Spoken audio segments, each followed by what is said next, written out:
Saat para penderita kanker atau masyarakat umum mengonsumsi sayuran, pertanyaan yang paling sering diajukan adalah, apakah pola makan vegetarian itu sehat? Bagi sebagian orang, pola makan vegetarian bisa menjadi racun. Kepada mereka yang memiliki pemahaman yang salah, saya ingin memberikan rekomendasi utama, terutama bagi para penderita kanker dan mereka yang paling khawatir tentang makanan. Ya, halo. Senang bertemu dengan Anda. Saya Dr. Budi Santoso. Sejak tahun 2010, saya telah memberikan kuliah gratis melalui program Nutrisi Cerdas. Apakah pola makan vegetarian itu sehat? Pertanyaan itu tidak bisa dijawab dengan jawaban singkat yang seragam. Ini karena bentuk pola makan vegetarian yang dijalani orang sangat beragam. Jika Anda salah memahami tentang vegetarianisme, kesehatan Anda justru bisa menjadi sangat buruk. Oleh karena itu, jika Anda ingin menjadi seorang vegetarian, Anda harus melakukannya dengan informasi yang benar. Bagian yang paling sering disalahpahami dari vegetarianisme adalah ini. Cara kita membeli sayuran pada kenyataannya tidak mungkin dengan menanam semuanya sendiri, bukan? Pada akhirnya, kita harus membeli dan memakan hasil tanam orang lain. Bahkan produk pertanian primer yang diproduksi di seluruh dunia kini telah menjadi komoditas. Alih-alih tumbuh secara alami, para petani secara artifisial berusaha meningkatkan hasil panen agar terlihat lebih menarik, sehingga akhirnya mereka menggunakan banyak jenis pupuk. Sebagai contoh, sayuran berdaun hijau seperti selada, romaine, dan lainnya akan memiliki nilai jual yang tinggi jika warnanya hijau tua, daunnya besar, dan ukurannya besar. Ini bisa dicapai dengan menggunakan banyak pupuk nitrogen atau pupuk urea. Itu pasti akan meningkatkan nilai jual sayuran berdaun hijau. Namun jika pupuk nitrogen digunakan secara berlebihan, sayuran tersebut akan mengandung nitrat. Nitrat dalam jumlah yang wajar tidak masalah bagi tubuh kita.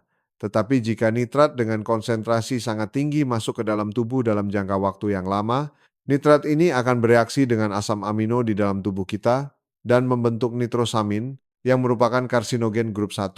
Saya juga memiliki kebun kecil di sekolah nutrisi cerdas saya di Bogor. Dan ketika saya menanam timun, ada timun yang tumbuh lurus dan cantik, ada yang bengkok, dan ada juga yang memiliki benjolan di tengahnya. Karena bidang saya adalah kimia analisis, saya menganalisis timun yang memiliki benjolan yang bengkok dan yang lurus. Ternyata kandungan nutrisinya sama saja. Masalahnya adalah konsumen hanya menginginkan yang penampilannya bagus. Jadi, masalahnya sekarang adalah produk pertanian primer diproduksi dengan cara yang terlalu berfokus pada penampilan yang menarik bagi konsumen, yang pada akhirnya justru merugikan konsumen itu sendiri. Pandangan dan kesadaran konsumen harus berubah, agar petani juga berubah. Petani tidak bisa berubah sekarang karena jika konsumen tidak membeli, mereka tidak akan bisa menjual. Oleh karena itu, mengubah kesadaran konsumen adalah masalah yang paling mendesak.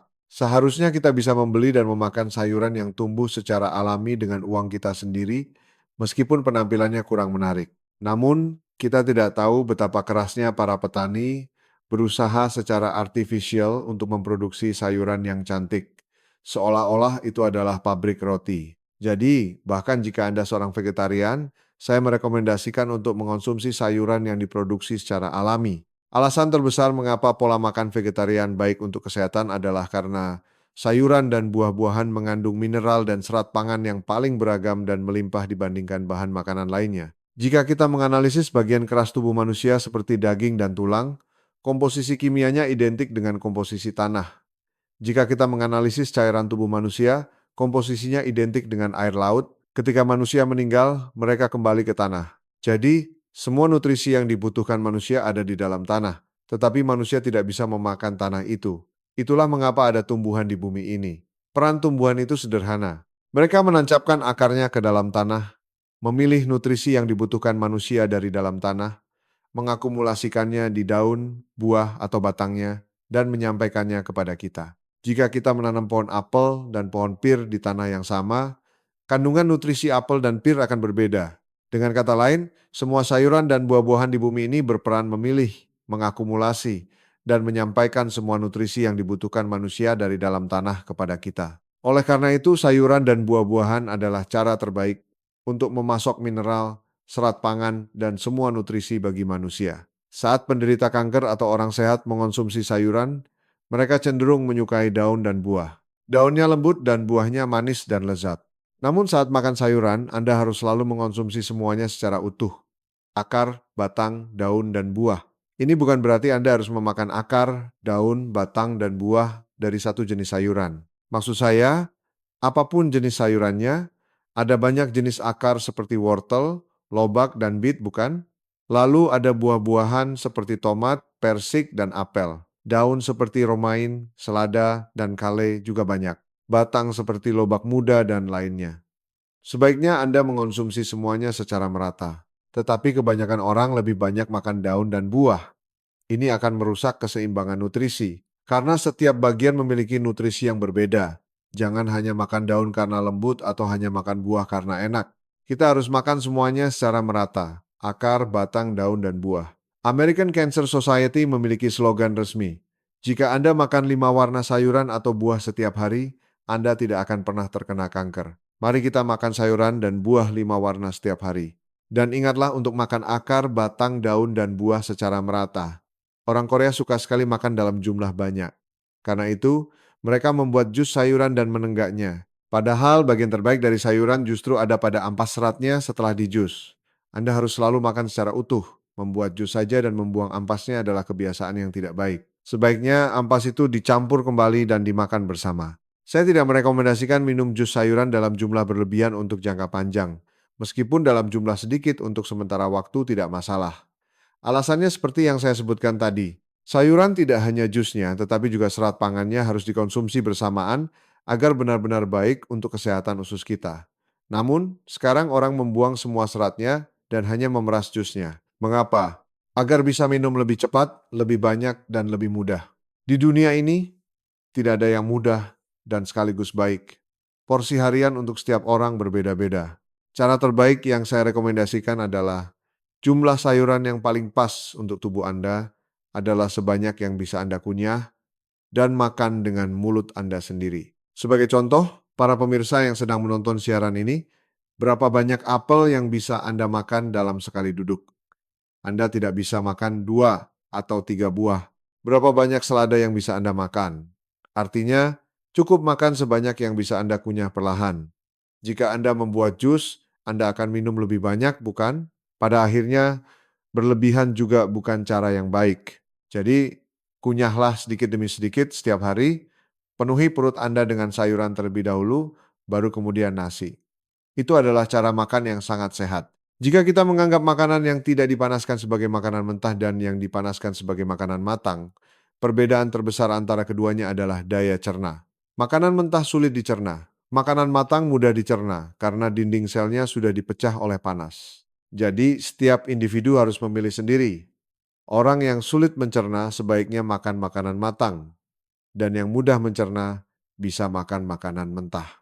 Jika pencernaan Anda tidak baik, tidak perlu memaksakan diri makan makanan mentah. Mengapa? Karena makanan yang sulit dicerna akan menjadi racun. Jadi, entah itu makanan mentah atau matang, pilihlah berdasarkan daya cerna Anda. Tidak perlu merasa harus makan makanan mentah. Ada yang bilang nutrisi hilang jika sayuran dimasak. Itu ada benarnya dan ada salahnya. Dalam kasus seperti itu, kukuslah sayuran sebentar. Jangan direbus. Cukup dikukus sebentar saja sudah cukup dan tidak ada masalah secara nutrisi. Bagi penderita kanker, makan makanan mentah juga berisiko keracunan makanan. Jadi jangan merebusnya sampai mendidih, cukup dikukus sebentar di dalam pengukus. Cara ini juga merupakan cara yang baik untuk mengonsumsi nutrisi dari sayuran. Seperti yang banyak diketahui, ketika orang mengalami sembelit, mereka langsung beralih ke pola makan vegetarian. Namun bagi penderita sembelit, jika langsung beralih ke pola makan vegetarian, sembelitnya justru akan semakin parah. Ini karena serat pangan dalam sayuran sebagian besar adalah serat tidak larut, yang tidak larut dalam air. Serat ini seperti jaring. Pada kenyataannya, jika terlalu banyak serat tidak larut masuk ke dalam tubuh penderita sembelit, serat itu akan semakin menggumpal. Jadi, penderita sembelit memang membutuhkan serat tidak larut, tetapi mereka juga membutuhkan serat larut. Serat larut sebagian besar terdapat dalam biji-bijian. Oleh karena itu, penderita sembelit justru harus makan lebih banyak nasi atau roti, baru kemudian sayuran. Jika hanya makan sayuran, sembelitnya akan semakin parah. Masalahnya, jika kita hanya berbicara tentang pola makan vegetarian murni, ada beberapa nutrisi yang kurang, seperti vitamin B12, lemak, atau protein. Karena itu bagi seorang vegan, mereka harus benar-benar memperhatikan asupan vitamin B12. Jika vitamin B12 tidak dikonsumsi, Zat besi tidak dapat diserap oleh tubuh dari lambung, yang dapat menyebabkan berbagai masalah serius. Jadi, pola makan vegetarian juga harus dijalani dengan pengetahuan dan kebijaksanaan agar menjadi pola makan yang utuh. Secara umum, jika berat badan terus turun saat menjalani pola makan vegetarian, dan yang turun bukan lemak seperti lemak perut, melainkan massa otot seperti bisep, tricep, atau paha yang menjadi lembek dan terus menyusut, sebaiknya hentikan sementara pola makan vegetarian. Ini karena cadangan energi darurat dalam tubuh kita adalah lemak. Ketika protein mulai digunakan sebagai sumber energi setelah lemak, itu berarti tubuh sudah memasuki tahap malnutrisi. Jadi, tidak baik jika terus menjalani pola makan vegetarian tanpa memasok nutrisi yang cukup hingga protein tubuh terkuras. Jika berat badan terus turun selama beberapa bulan dan yang hilang adalah massa otot, sebaiknya hentikan pola makan vegetarian. Secara pribadi, jika berbicara tentang pola makan saya lebih dekat ke vegetarian, tetapi saya bukan seorang vegan. Jika ada kesempatan, saya bisa makan daging, tetapi saya tidak sering makan daging. Orang yang makan daging mengatakan bahwa daging mengandung protein, tetapi protein tidak hanya ada di daging. Protein juga ada di kacang-kacangan, brokoli, beras merah, dan beras putih. Protein tidak hanya ada di dalam daging. Kita bisa memilih protein nabati sebagai pengganti protein hewani. Daripada bersikap ekstrem seperti vegetarian itu baik dan karnivora itu baik, lebih baik menjaga keseimbangan. Pastikan semua nutrisi yang saya butuhkan masuk ke dalam tubuh secara merata melalui semua jenis makanan. Dan saya paling merekomendasikan makan dalam porsi kecil pola makan, sedikit. Saat ini, di negara kita, ada terlalu banyak informasi tentang makanan, terlalu banyak obat mujarab dan resep rahasia. Saya pribadi, di sekolah nutrisi cerdas secara terbuka menyatakan bahwa tidak ada obat mujarab atau resep rahasia. Tidak ada. Yang ada adalah jika kita mendekati makanan apapun dengan konsep pola makan seimbang, makanan apapun bisa menjadi makanan yang membantu meningkatkan kesehatan tubuh. Hal terburuk adalah makan secara tidak seimbang, pilih-pilih makanan, condong ke satu sisi, atau mengonsumsi sesuatu yang terkonsentrasi dalam jumlah berlebihan untuk jangka panjang. Saya sangat merekomendasikan untuk menghindari hal itu. Makanlah secara bervariasi, dalam porsi kecil dan perlahan. Inilah isi program pendidikan dan praktik di Sekolah Nutrisi Cerdas kami. Entah itu sayuran, nasi, atau makanan apapun, ingatlah bahwa makanan yang masuk melalui mulut jika bisa dicerna akan menjadi obat. Jika tidak bisa dicerna akan menjadi racun. Hal yang paling saya rekomendasikan kepada para penderita kanker dan mereka yang paling khawatir tentang makanan adalah makanan yang mudah dicerna. Yang pertama adalah makanan fermentasi. Makanan fermentasi adalah makanan yang paling mudah dicerna.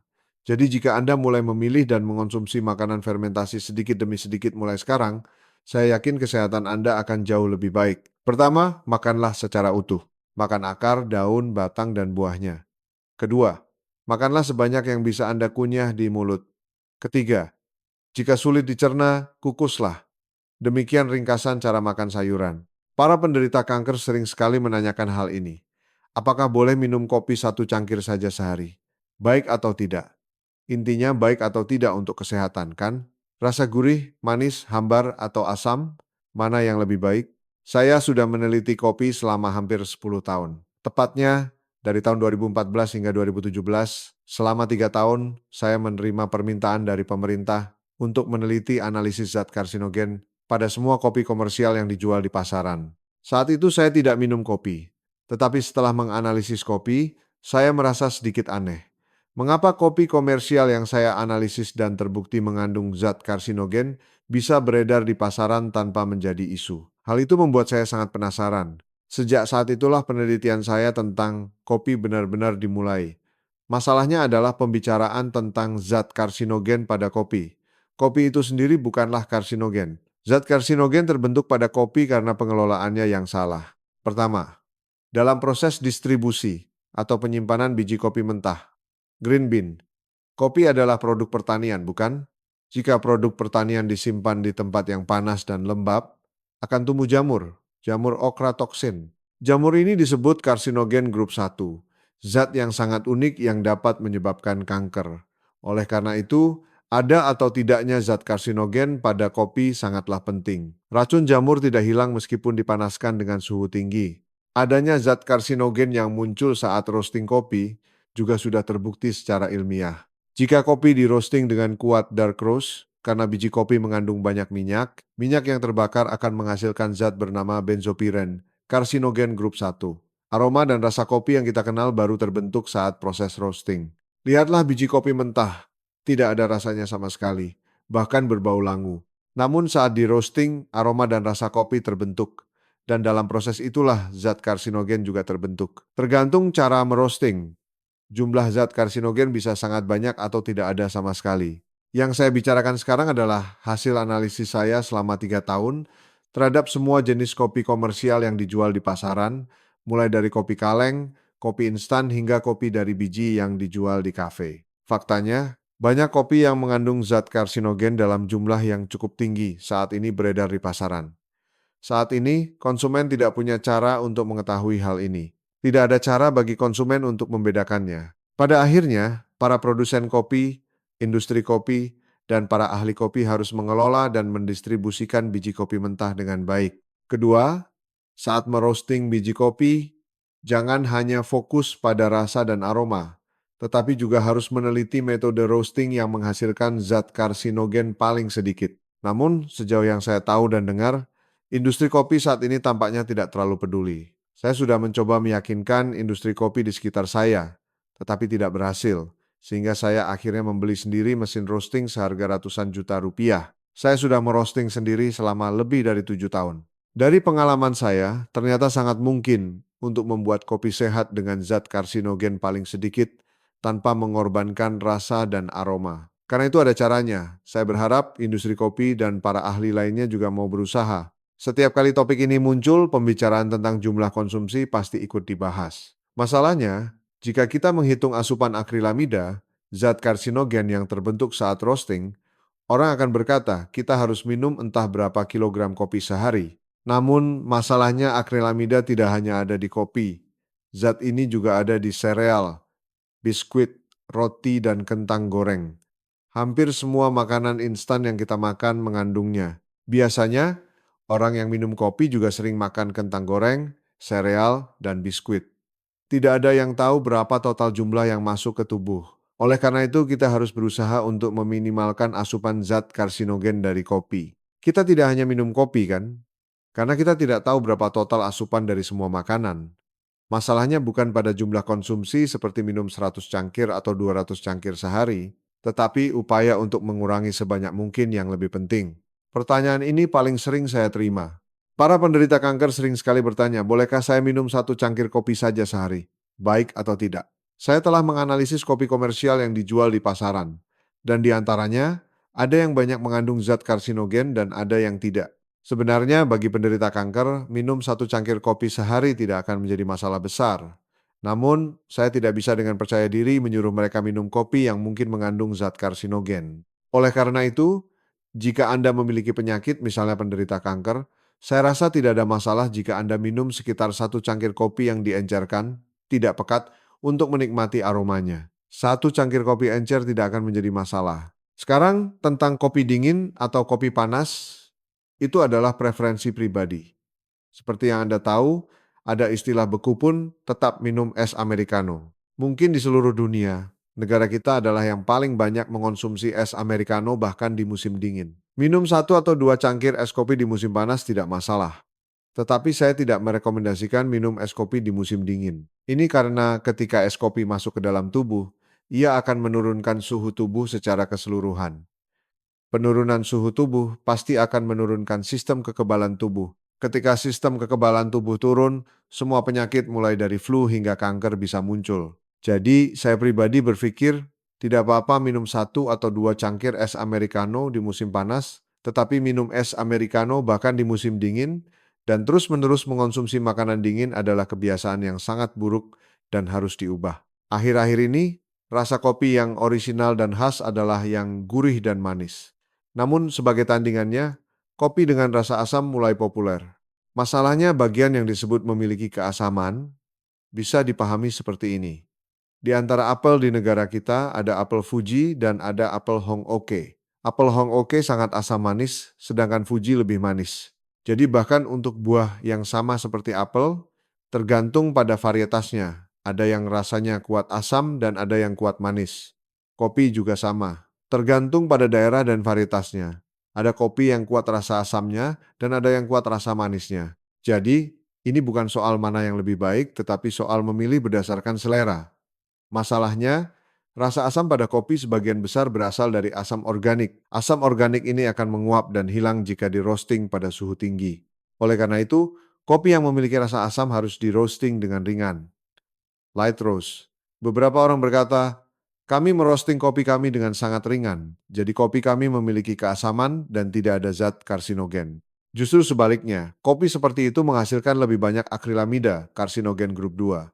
Semakin ringan roastingnya, semakin tinggi kemungkinan terbentuknya akrilamida. Jadi, saya rasa tidak perlu terlalu fokus pada kopi yang hanya menonjolkan rasa asam. Seharusnya bisa di roasting sedemikian rupa sehingga memiliki tingkat keasaman yang pas sambil mengandung zat karsinogen paling sedikit, tetapi tampaknya saat ini penelitian ke arah itu belum banyak dilakukan. Sebagai seorang non-ahli yang telah merosting selama 7 tahun, saya menemukan bahwa sangat mungkin untuk merosting kopi yang memiliki rasa asam sekaligus sehat dengan meminimalkan atau menghilangkan zat karsinogen. Saya harap ada yang mau menelitinya. Secara pribadi, jika berbicara tentang kopi yang sehat dan tradisional, saya merekomendasikan kopi dengan rasa gurih dan manis.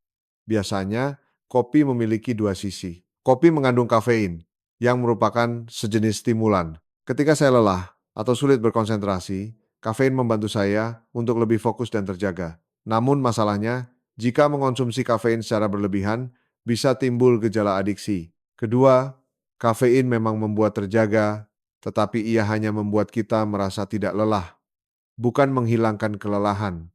Jadi, mengonsumsi kopi secara terus-menerus tidak baik. Dulu proses untuk mengeluarkan kafein dari kopi menggunakan metode kimia yang sangat tidak baik. Namun sekarang kafein diekstraksi dari biji kopi mentah dengan metode yang relatif sangat aman. Oleh karena itu, bagi mereka yang khawatir tentang kafein tetapi ingin menikmati aroma kopi, saya merekomendasikan kopi dekafeinasi dekaf. Dengan teknologi saat ini, tingkat penghilangan kafein sangat tinggi, bisa 95, 97, hingga 99%. Jadi, jika Anda ingin menikmati aroma kopi dengan efek kafein yang minimal, saya merekomendasikan kopi decaf. Selain itu, kopi juga mengandung antioksidan seperti polifenol, yang dikenal baik untuk fungsi kognitif. Namun, polifenol tidak hanya ada di kopi.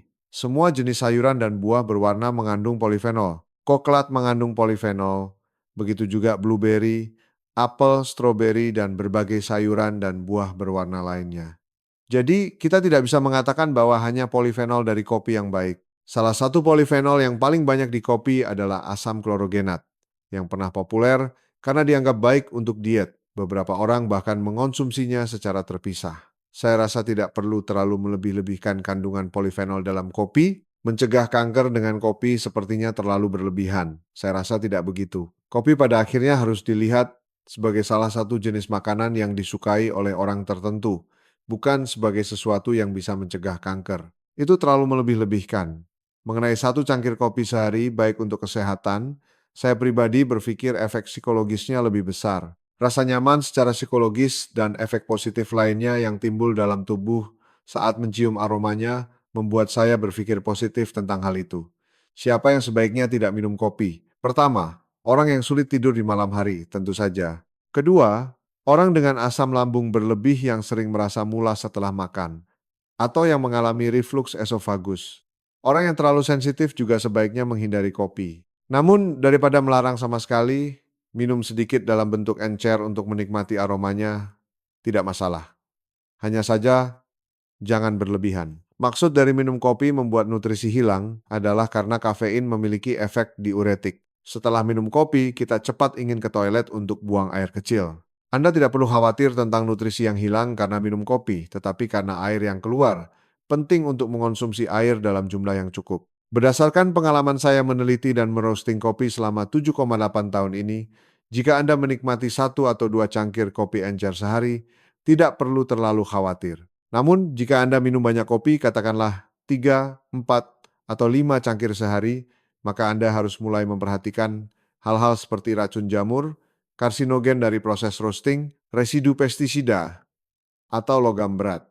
Mengapa? Karena jumlah yang Anda konsumsi menjadi banyak. BPOM memang memiliki standar untuk racun jamur seperti okratoxin dan peraturan tentang zat karsinogen dari proses roasting telah ditetapkan pada tahun 2021, 3 tahun yang lalu. Namun karena hukum tersebut belum ditegakkan dengan ketat, banyak yang bertindak seolah-olah hukum itu tidak ada. Ini seperti di jalan tol. Batas kecepatannya 100 km jam. Jika tidak ada kamera pengawas, berapa kecepatan Anda akan melaju?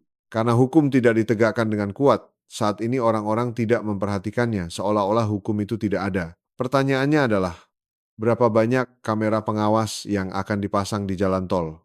Itu adalah bagian dari kebijakan pemerintah. Namun menurut saya, sebelum kebijakan pemerintah, industri kopi seharusnya sudah memiliki kesadaran sendiri. Karena sudah ada hukumnya, mereka seharusnya menjalankan fungsi pengaturan diri untuk mematuhi hukum dan menyediakan kopi dengan zat karsinogen paling sedikit kepada konsumen tanpa mengorbankan rasa dan aroma. Itu adalah kewajiban mereka.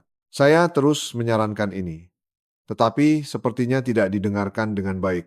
Terutama karena konsumsi kopi di kalangan orang Indonesia hampir yang tertinggi di dunia dan terus meningkat. Sekarang saatnya konsumen menuntut agar industri kopi menerima dan menerapkan sistem manajemen mutu agar konsumen dapat minum kopi dengan aman dan tenang. Nasi campur biji-bijian memang lebih sehat dibandingkan nasi biasa karena mengandung berbagai nutrisi secara seimbang. Itu benar. Tapi pengetahuan orang hanya sampai di situ. Apa yang mereka tidak tahu? Selama ini, orang hanya tertarik pada fakta bahwa itu sehat. Mereka sama sekali tidak tahu apakah nasi campur biji-bijian yang sehat itu menjadi obat atau racun di dalam tubuh mereka. Yang lebih menyedihkan adalah nasi campur biji-bijian sangat mungkin menjadi racun. Musik. Ya, ketika berbicara tentang nasi campur biji-bijian, pertanyaan yang paling sering diajukan adalah, apakah ini sehat atau tidak? Jika beras merah digiling, ia menjadi beras putih. Jika kita menganalisis nutrisi beras merah dan menganggapnya 100, maka beras putih hanya 5. Sebanyak 95% dihilangkan untuk membuat beras putih. Jadi secara nutrisi, beras putih hampir tidak bernilai. Kelebihannya hanya lembut dan enak dimakan, tetapi karena 95% nutrisinya hilang, beras putih sangat buruk secara nutrisi. Selain itu, jika beras putih diberi air atau ditanam di tanah, ia akan membusuk. Tetapi beras merah, jika ditanam di tanah, akan bertunas. Dari segi kekuatan hidup, perbandingannya 100:0. Secara kimia maupun kekuatan hidup, beras putih tidak sebanding dengan beras merah. Salah satu alasan terbesar mengapa nasi campur biji-bijian dimakan sejak dulu adalah karena di negara kita, di daerah pegunungan yang tidak memiliki banyak sawah, padi tidak bisa ditanam. Karena tidak ada padi, mereka biasanya makan jagung, kacang-kacangan, dan biji-bijian lainnya sejak zaman dahulu. Jadi, siapa yang makan nasi putih dari dulu? Orang kaya, para majikan. Sementara para pekerja kebanyakan makan nasi jelai atau nasi jagung. Yang menarik, para majikan yang banyak makan nasi putih saat tua semuanya terkena diabetes.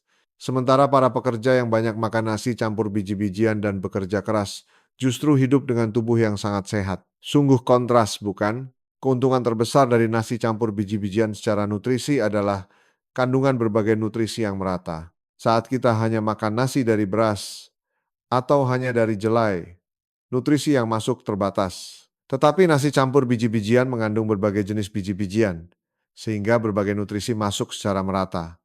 Ini juga berlaku untuk penderita kanker. Sel kanker seperti semua sel lainnya menggunakan glukosa sebagai bahan bakarnya. Alasan mengapa penderita kanker disarankan makan nasi campur biji-bijian adalah karena ia menaikkan kadar glukosa dalam darah secara perlahan, yang dianggap positif. Nasi campur biji-bijian memang lebih sehat dari nasi biasa karena merupakan makanan seimbang yang mengandung beragam nutrisi. Itu benar, tapi pengetahuan orang hanya sampai di situ. Apa yang mereka tidak tahu. Nasi pada umumnya sulit dicerna, sehingga nasi campur biji-bijian yang tidak tercerna pasti menjadi racun. Selama ini, orang hanya tertarik pada fakta bahwa itu sehat, tetapi mereka sama sekali tidak tahu apakah nasi campur biji-bijian itu menjadi obat atau racun di dalam tubuh. Sekalipun nasi campur biji-bijian itu sehat, jika dimakan dengan cara yang tidak bisa dicerna, semuanya akan menjadi racun. Oleh karena itu, saya melarang keras makan nasi campur biji-bijian dengan cara yang tidak bisa dicerna. Ini karena di dalam tubuh kita, makanan yang masuk melalui mulut hanya memiliki dua jalur.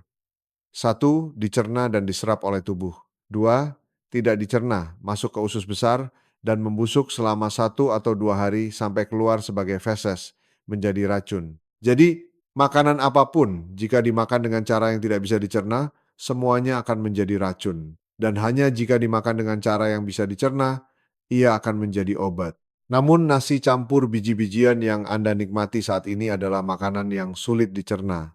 Dan jika dimakan dengan cara yang sulit dicerna, itu semua akan menjadi makanan beracun. Sebagai contoh, saat ini ada 194 negara anggota PBB.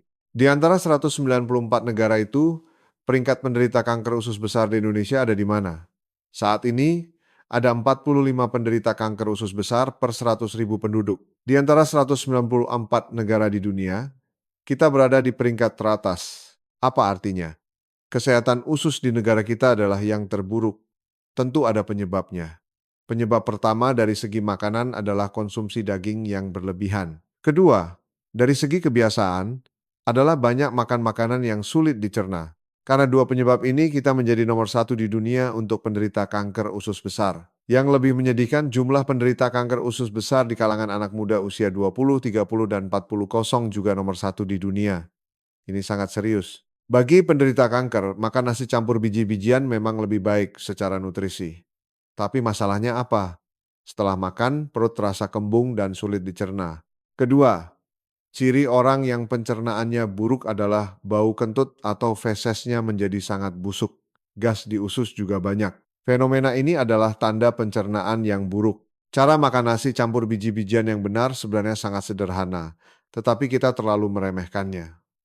Komponen utama dalam biji-bijian seperti beras merah adalah karbohidrat. Agar karbohidrat bisa dicerna dan diserap oleh tubuh, dibutuhkan enzim pemecah karbohidrat, yaitu amilase.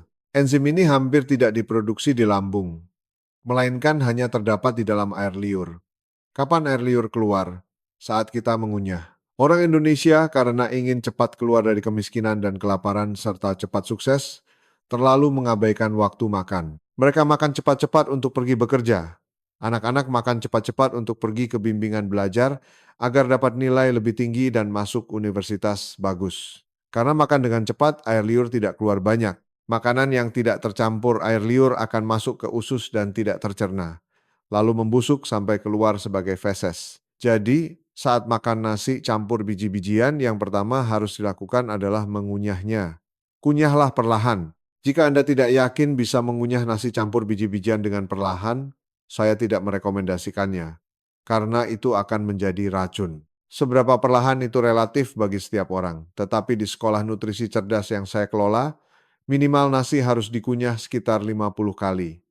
Komponen utama nasi campur biji-bijian adalah karbohidrat. Agar enzim amilase pemecah karbohidrat bisa keluar, kita harus banyak mengunyah. Mengunyah banyak, sekitar 30 hingga 50 kali, adalah satu-satunya cara untuk membuat nasi campur biji-bijian menjadi obat. Jadi, kunyahlah perlahan agar menjadi obat. Jika ada di antara Anda yang menonton siaran ini dan berpikir, saya tidak akan pernah bisa mengunyah 50 kali. Cobalah antara 30 hingga 50 kali. Bau kentut dan feses Anda akan mulai hilang, gas akan berkurang, dan Anda akan merasa kenyang lebih cepat meskipun makan lebih sedikit. Jika makan perlahan, porsi nasi akan berkurang. Justru dengan porsi yang lebih sedikit, Anda bisa diet. Sensor rasa kenyang di lambung biasanya aktif 10,15 menit setelah kita mulai makan. Orang yang biasanya selesai makan dalam waktu kurang dari 10 menit, sebelum sensornya aktif cenderung menjadi gemuk. Karena sensor rasa kenyang aktif setelah 10,15 menit, jika Anda makan perlahan selama waktu itu, Anda tidak akan bisa makan banyak meskipun mau. Jadi cobalah makan perlahan, karena sensor rasa kenyang aktif setelah 15 menit. Anda akan makan lebih sedikit tetapi tetap merasa kenyang. Dan semua nasi campur biji-bijian yang Anda makan akan menjadi obat, bukan racun. Di internet, saya juga sering melihat diskusi tentang kapan sebaiknya makan buah, sebelum atau sesudah makan, dan apakah lebih baik makan sebelum atau sesudah nasi. Begini penjelasannya. Bagi penderita kanker atau diabetes, asupan glukosa harus dikurangi. Untuk itu, karena sensor rasa kenyang aktif ketika lambung terisi 2,3, sebaiknya isi bagian bawah lambung dengan sayuran atau salad terlebih dahulu, baru kemudian karbohidrat di atasnya. Ini adalah cara untuk mengurangi konsumsi karbohidrat. Jika Anda mulai dengan nasi, nasi akan mengisi lambung dari bawah, dan asupan karbohidrat cenderung lebih banyak. Oleh karena itu, bagi penderita diabetes dan kanker, urutan makannya adalah makan salad sayuran terlebih dahulu, baru kemudian nasi merah atau nasi campur biji-bijian. Makanlah perlahan sampai lambung terisi 2,3 agar sensornya aktif. Mengenai apakah lebih baik makan buah sebelum atau sesudah makan, itu tidak terlalu signifikan. Mengapa? Ketika kita makan, misalnya sarapan, semua makanan masuk ke lambung, lalu katup bawah dan atas lambung akan menutup. Lambung akan mengaduk dan mencerna makanan itu selama 2 jam. Makanan yang dimakan dalam rentang 2 jam itu akan diaduk bersama. Jadi, entah Anda makan buah sebelum nasi atau sesudah nasi, selama itu dalam rentang 2 jam, semuanya akan diaduk dan dicerna bersama di lambung. Apakah ada bedanya? Tidak ada. Jadi, tidak perlu terlalu khawatir tentang itu. Para penderita diabetes sering mengetahui berbagai resep rahasia. Contohnya, saya tidak tahu dari mana mereka mendengarnya, tetapi mereka sering berbicara tentang pati resisten. Pati resisten adalah keyakinan bahwa jika Anda memasak nasi dengan menambahkan sedikit minyak zaitun, lalu mendinginkannya di kulkas atau freezer, gula darah akan turun. Itu memang benar.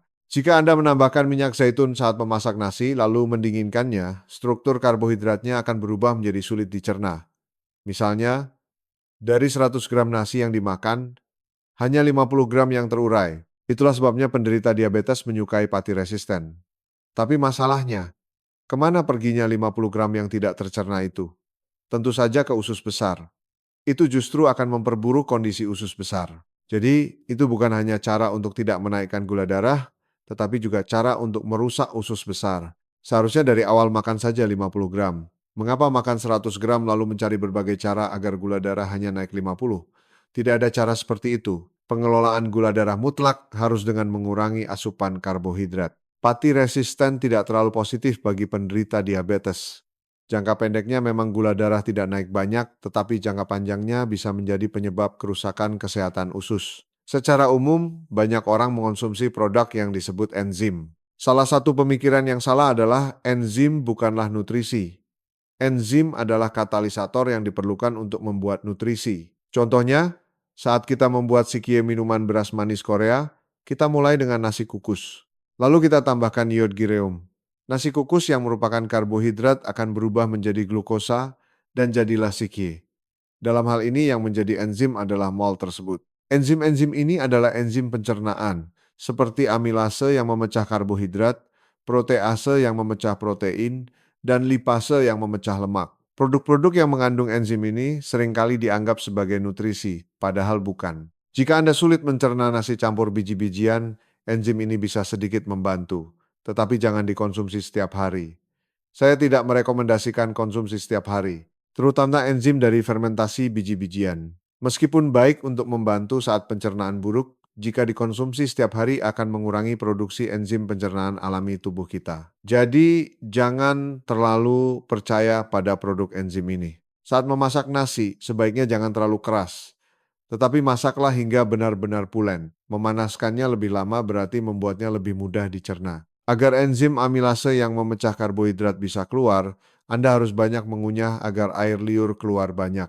Ingatlah, hanya dengan adanya air liur, nasi yang Anda makan bisa menjadi obat.